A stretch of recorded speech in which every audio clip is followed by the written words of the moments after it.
Olá pessoas, beleza? Meu nome é Júlio César, eu sou nerd da Química e bem-vindos a mais um vídeo. E hoje nós vamos falar sobre um assunto especial, diferente, que é o seguinte, sobre fórmulas químicas erradas que a gente encontra na internet. Bem, a internet é uma ferramenta revolucionária. Tudo que nós precisamos fazer agora, quando é trabalho de escola, é só a gente procurar na internet que acha tudo. Antigamente tinha que procurar em livros e às vezes nem todos os livros tinham o conteúdo que nós precisamos, mas com a internet tudo ficou muito fácil, na palma da mão. Porém, infelizmente, em alguns lugares da internet nós não encontramos uma fonte confiável de informação e inclusive uma dessas fontes que não são muito confiáveis é para química também. Então é bastante comum, quando estamos tendo aulas de química, o professor às vezes pedir estruturas moleculares de algumas substâncias, aí você tem que fazer as estruturas moleculares. Então normalmente você consegue fazer de boas, tipo H2SO4, H2O, HCl, Na2SO4, H3PO4, mas aí quando surge uma estrutura um pouco mais complicada, por exemplo, K4FeCN6 ou então Na3AlF6, aí as coisas se complicam. Então, como eu disse, qual a ferramenta mais útil para uma pessoa achar alguma coisa difícil de encontrar? Internet. E pá, o sujeito vai e digita lá a estrutura molecular da substância tal, e aí aparece aquele Google Imagens, aquele monte de imagens, e aí a pessoa, para fazer o trabalho de química, vai e baixa uma imagem que tem no Google, então ela vai e escreve aquela estrutura molecular. E aí leva um zero na prova, um zero redondo, gigante, porque a estrutura estava errada. Pois bem, infelizmente, no Imagens do Google, você recebe conteúdo de qualquer página e não tem um filtro exato para filtrar o que está correto ou não. E muitos sites de compra e venda de produtos, inclusive, eles colocam uma fórmula química totalmente errada na substância, especialmente se forem complexos de coordenação.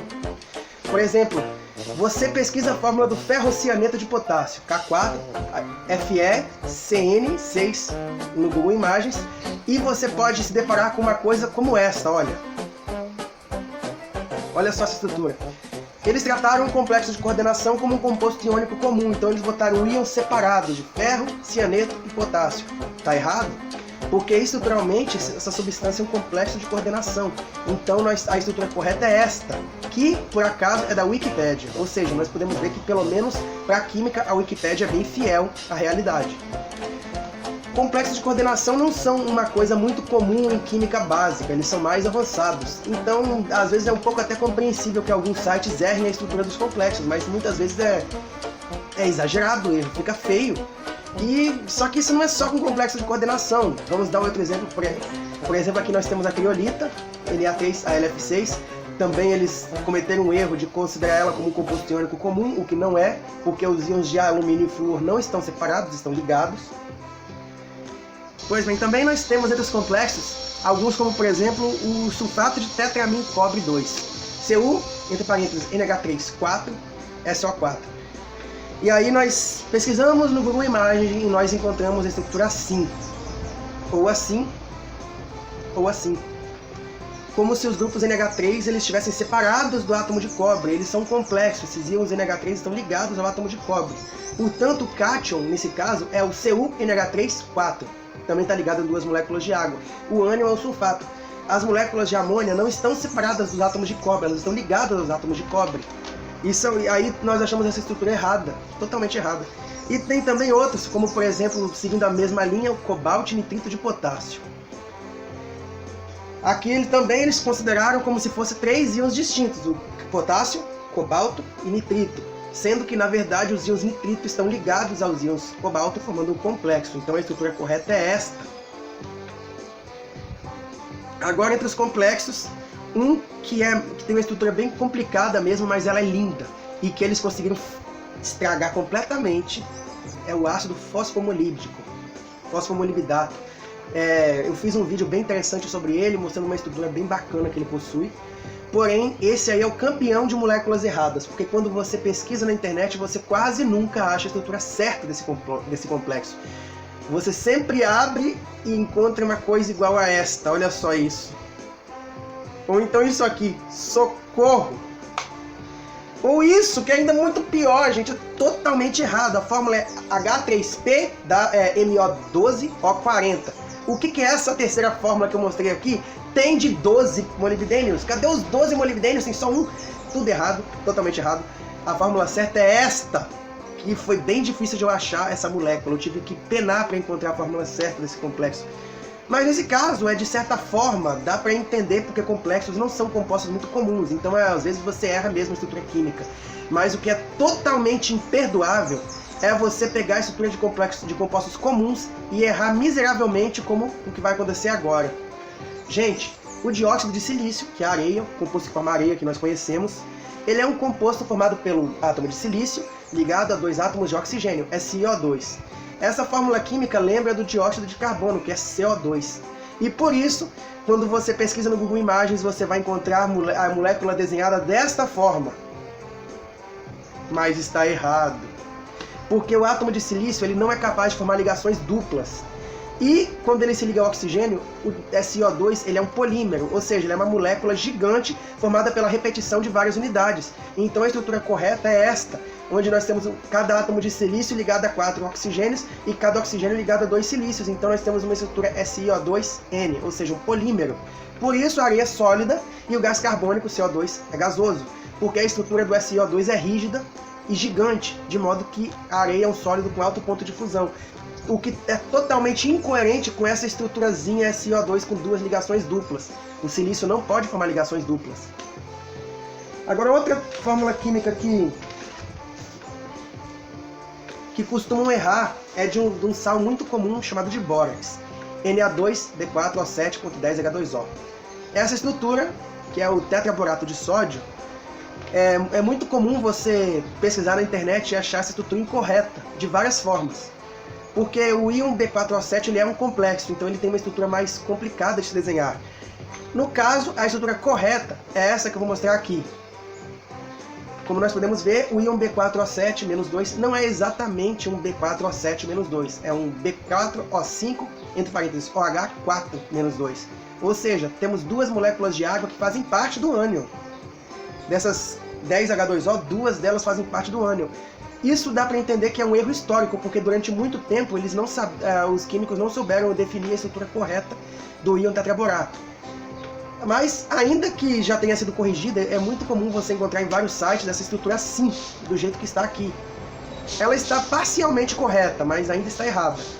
Mas o pior é quando você olha em alguns sites chineses e encontra isso.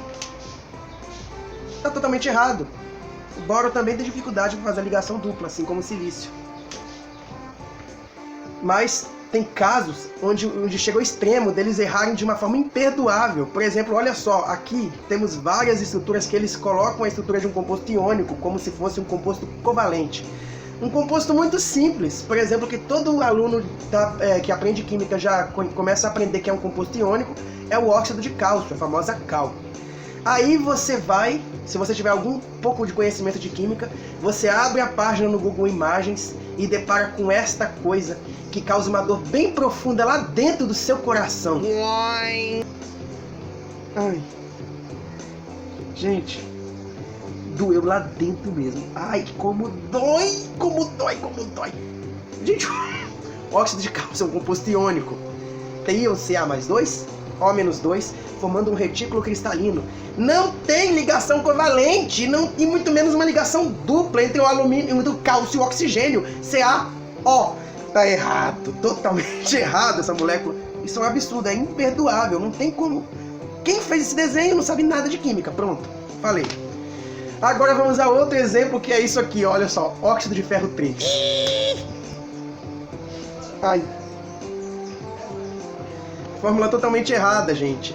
O ferro é um metal, ele forma íons positivos, é um composto iônico, Fe+3, O-2, são íons. Não tem ligação covalente, e ligação dupla menos ainda. A fórmula correta é esta. E agora vamos a outro composto, hidróxido de cálcio, que é um composto claramente iônico, e o sujeito que fez o site me bota essa aberração aqui. Ai, essa dor na alma. Sem comentários. Agora vamos ver uma coisa ainda terrível. A estrutura da magnetita, que muitos alunos de química não entendem bem, Fe3O4, é um óxido misto de ferro. Ele é um composto iônico, como vários óxidos de metais. E aí a gente abre o Google Imagens e encontra isso. A estrutura correta é um retículo iônico desta forma, que nós estamos vendo aqui agora. E agora vamos a outro composto iônico, hidróxido de ferro 3. Precisa comentar alguma coisa desse erro grotesco? E isso são alguns poucos exemplos, porque tem muitos outros exemplos de moléculas erradas. Compostos comuns, que são compostos claramente iônicos, que qualquer aluno sabe montar uma estrutura de composto iônico. Você encontra na internet com a estrutura de composto covalente, que não é coerente com a realidade, entendeu? A natureza. Ou seja, a regra do octeto passou longe aqui, tá tudo errado. Bem, e agora vamos à incrível, só que não, estrutura química que me inspirou a fazer esse vídeo incrível, só que não, que é o seguinte: a estrutura da caulinita, que é o mineral, que é um dos componentes do barro e sobre o qual eu irei fazer um próximo vídeo. Então, quando você pesquisa na internet sobre a estrutura da caulinita, naqueles sites infames que eu falei que mostram a fórmula errada, você vê isso. Olha só isso aí, gente. Mais uma vez aí nós temos silício formando ligação dupla, não pode. Alumínio, que é um metal, formando ligação covalente e ainda ligação dupla, não pode. Então, tá tudo errado aí. Se você ver bem essa molécula, tá tudo errado. E aí, a fórmula correta eu mesmo tive que desenhar, porque é extremamente difícil você encontrar uma estrutura fácil de entender na internet, até mesmo em inglês. Então ela está aqui. Eu mesmo fiz o desenho para o próximo vídeo que eu vou fazer. E agora, de bônus, para deixar vocês ainda mais fulos da vida, vocês que entendem um pouco de química, eu vou mostrar a fórmula química de um dióxido de alumínio que eu encontrei na internet. Dióxido de alumínio. Olha só essa estrutura, gente. Se você olhar bem isso aí, dá pra você ver que a conta de balanceamento de anulação de cargas elétricas não bate, dá -1. É 2 oxigênios carga -2, cada um dá -4, mais o alumínio carga +3, dá -1. Ou seja, esse composto não seria estável e é impossível você ter um dióxido de alumínio, porque para ser dióxido você tem que ter carga +4 e o alumínio tem carga +3. O único óxido de alumínio que existe é o óxido de alumínio mesmo, que a fórmula é essa. Ou sesquióxido de alumínio, que é o Al2O3, que é um composto iônico, e essa é a estrutura correta dele. Então é isso mesmo que eu queria falar para vocês. Muito obrigado por assistirem meus vídeos. Acesse o meu site, que se chama Nerd da Química. Acessem esse canal, inscrevam-se e entrem no Facebook, Nerd da Química também. Muito obrigado por assistir meus vídeos. Valeu!